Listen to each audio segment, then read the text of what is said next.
Filmy ಸ್ಟೈಲಲ್ಲಿ action, ಒಂಟಿ ಮಹಿಳೆಯರೇ ಈತನ ಟಾರ್ಗೆಟ್. ಸಿನಿಮಾ ಸಾಹಸ ಕಲಾವಿದ ಸರಗಳ್ಳತನ, ಮನೆಗಳ್ಳತನ ಮಾಡಿ ಸಿಕ್ಕಾಕೊಂಡಿರೋದು. ಮಂಡ್ಯದ ಕಳ್ಳರ ಗ್ಯಾಂಗ್ ಪೊಲೀಸರ ಕೈಗೆ ತಗಲಾಕೊಂಡಿದ್ದೇ ಒಂದು ರೀತಿ ಇಂಟ್ರೆಸ್ಟಿಂಗ್ ಆಗಿದೆ. ಸಾಹಸ ಕಲಾವಿದ ಸೇರಿದಂತೆ 4 ಆರೋಪಿಗಳನ್ನ ಬಂಧಿಸಲಾಗಿದೆ. ಕನ್ನಡ ಸಿನಿಮಾದಲ್ಲಿ ಸಾಹಸ ಕಲಾವಿದನಾಗಿ ಈ ಶೃಂಗಾರ್ ನಟಿಸಿದ್ದಾನೆ ಕೂಡ. 2 ಕೇಸಲ್ಲಿ 4ರನ್ನ ಬಂಧಿಸಲಾಗಿದ್ದು 46.57 ಲಕ್ಷ ಮೌಲ್ಯದ ವಸ್ತುಗಳನ್ನ ಪೊಲೀಸರು ವಶಕ್ಕೆ ಪಡೆದಿದ್ದಾರೆ. ಸಾಹಸ ಕಲಾವಿದ ಅಂತ ಗುರುತಿಸಿಕೊಂಡಿದ್ದ ಈತ ಮನೆಗಳ್ಳತನ, ಸರಗಳ್ಳತನ ಅಂತೆಲ್ಲ ಈತ ಇಳಿದು ಈಗ ಪೊಲೀಸರ ಅತಿಥಿಯಾಗಿದ್ದಾನೆ. 46 ಲಕ್ಷಕ್ಕೂ ಹೆಚ್ಚು ಮೌಲ್ಯದ ವಸ್ತುಗಳನ್ನ ಈ ಬೇಟೆ ಸಂದರ್ಭದಲ್ಲಿ ಪೊಲೀಸರು ವಶಕ್ಕೆ ಪಡೆದಿದ್ದಾರೆ. ಒಟ್ಟು 6 ಮಂದಿಯನ್ನ ಅರೆಸ್ಟ್ ಮಾಡಿರೋದು. ಮಂಡ್ಯದಲ್ಲಿ ಈ ಕಳ್ಳರ ಗ್ಯಾಂಗ್ ಪೊಲೀಸರ ಕೈಗೆ ತಗಲಾಕೊಂಡಿದೆ. ಮಹಿಳೆಯರನ್ನೇ ಟಾರ್ಗೆಟ್ ಮಾಡಿಕೊಂಡು ಕಳ್ಳತನ ಮಾಡ್ತಾ ಇದ್ರು.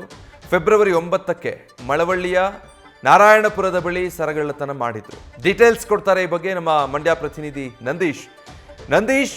ಕಲಾವಿದ ಆದರೆ ಕಳ್ಳ ಅಂತ ಹೇಳೋದಕ್ಕೆ ಬೇಸರ ಆಗುತ್ತೆ, ಆದರೆ ಮಾಡಿರುವಂಥ ಕೃತ್ಯ ಅಂಥದ್ದು. ಹೇಗೆ ತಗಲಾಕೊಂಡ್ರು ಈ ಗ್ಯಾಂಗ್, ಮತ್ತೆ ಹಿನ್ನೆಲೆ ಏನು ಇವರದ್ದು? ಖಂಡಿತ ವಿಜಯ್, ಮಂಡ್ಯ ಜಿಲ್ಲೆ ಮತ್ತು ಮೈಸೂರು ಈ 2 ಜಿಲ್ಲೆಗಳಲ್ಲಿ ಸರಗಳ್ಳತನ ಎಗ್ಗಿಲ್ಲದೆ ನಡೀತಾ ಇತ್ತು. ಅಂದ್ರೆ ಒಂಟಿ ಮಹಿಳೆಯರನ್ನೇ ಟಾರ್ಗೆಟ್ ಮಾಡಿ ಸರಗಳ್ಳತನ ಮಾಡುತ್ತಿರುವಂತಹ ಒಂದು ಪ್ರಕರಣ ಮಳವಳ್ಳಿ ಬೆಳಕವಾಡಿ ಪೊಲೀಸ್ ಠಾಣಾ ವ್ಯಾಪ್ತಿಯಲ್ಲಿ ನಡೆದಿತ್ತು. ಆ ಒಂದು ಪ್ರಕರಣಕ್ಕೆ ಸಂಬಂಧಪಟ್ಟಂತೆ ವಿಶೇಷ ತಂಡವನ್ನ ಮಂಡ್ಯ SP ಮಲ್ಲಿಕಾರ್ಜುನ್ ಬಾಲದಂಡಿ ಅವರು ನೇಮಕ ಮಾಡಿದ್ರು. ಇದೀಗ ಆ ಒಂದು ಗ್ಯಾಂಗ್ ನ ಪತ್ತೆ ಮಾಡಿರುವಂತದ್ದು. ಅಂದ್ರೆ ಸಾಹಸ ಕಲಾವಿದ ಆತ ಕನ್ನಡ ಸಿನಿಮಾದ ಒಂದಷ್ಟು ಚಿತ್ರಗಳಿಗೆ ಸಾಹಸ ಕಲಾವಿದನಾಗಿ ಒಂದು ಕಲೆಯನ್ನ ವ್ಯಕ್ತಪಡಿಸಿದ. ಆದ್ರೆ ಆ ಸಂದರ್ಭದಲ್ಲಿ ಆತ ಒಂದಷ್ಟು ಜಿಮ್ಗಳನ್ನು ಕೂಡ ಇಟ್ಕೊಂಡಿದ್ದ. ಆ ನಿಟ್ಟಿನಲ್ಲಿ ಐಷಾರಾಮಿ ಜೀವನವನ್ನ ನಡೆಸ್ತಾ ಇದೆ ಎಂಬ ಮಾಹಿತಿಗಳು ಕೂಡ ಲಭ್ಯವಾಗಿರುವಂತದ್ದು.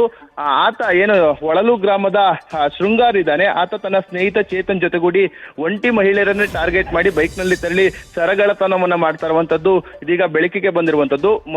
ಮಂಡ್ಯದ ಬೆಳಕವಾಡಿ ಪೊಲೀಸ್ ಠಾಣಾ ವ್ಯಾಪ್ತಿಯಲ್ಲಿ ನಡೆದಂತಹ ಒಂದು ರಾಬರಿ ಪ್ರಕರಣಕ್ಕೆ ಸಂಬಂಧಪಟ್ಟಂತೆ ಆತನನ್ನ ವಶಕ್ಕೆ ಪಡಿತಾರೆ. ಆದ್ರೆ ಅದಾದ ಬಳಿಕ ಇದೀಗ 8 ಪ್ರಕರಣಗಳಲ್ಲಿ ಆತ ಭಾಗಿಯಾಗಿರುವಂತದ್ದು ಇದೀಗ ಬೆಳಕಿಗೆ ಬಂದಿರುವಂತದ್ದು. ಮೈಸೂರು ಜಿಲ್ಲೆಯ 6 ಪ್ರಕರಣ, ಹಾಗೆ ಮಂಡ್ಯ ಜಿಲ್ಲೆಯ 2 ಪ್ರಕರಣ, ಒಟ್ಟು 8 ಪ್ರಕರಣಗಳಲ್ಲಿ ಬರೋಬ್ಬರಿ 24 ಲಕ್ಷದಷ್ಟು ಚಿನ್ನಾಭರಣವನ್ನ ಈಗಾಗಲೇ ಅವರಿಂದ ರಿಕವರಿಯನ್ನು ಕೂಡ ಮಾಡಿರುವಂತದ್ದು. ಅದಲ್ಲದೆ ಮನೆಗಳ್ಳತನದಲ್ಲೂ ಕೂಡ ಮತ್ತೊಂದು ಪ್ರಕರಣವನ್ನ ಮಂಡ್ಯ ಪೊಲೀಸರು ಕೂಡ ಭೇದಿಸಿರುವಂತದ್ದು. ಅಂದ್ರೆ ಆ ಒಂದು ಪ್ರಕರಣದಲ್ಲಿ ಒಟ್ಟಾರೆ 2 ಪ್ರಕರಣಗಳಿಂದ 46 ಲಕ್ಷ ಮೌಲ್ಯದಷ್ಟು ಚಿನ್ನಾಭರಣವನ್ನ ಇದೀಗ ವಶಪಡಿಸಿಕೊಂಡಿದ್ದಾರೆ.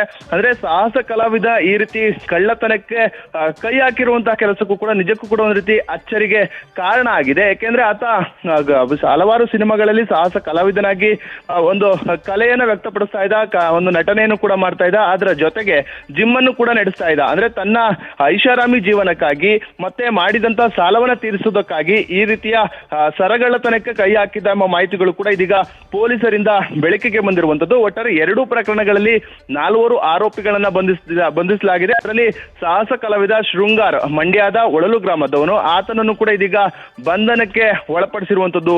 Vijay, thank you Nandish. News First ನಿರ್ಭೀತಿಯಿಂದ ನಿಮ್ಮ ಪರವಾಗಿ.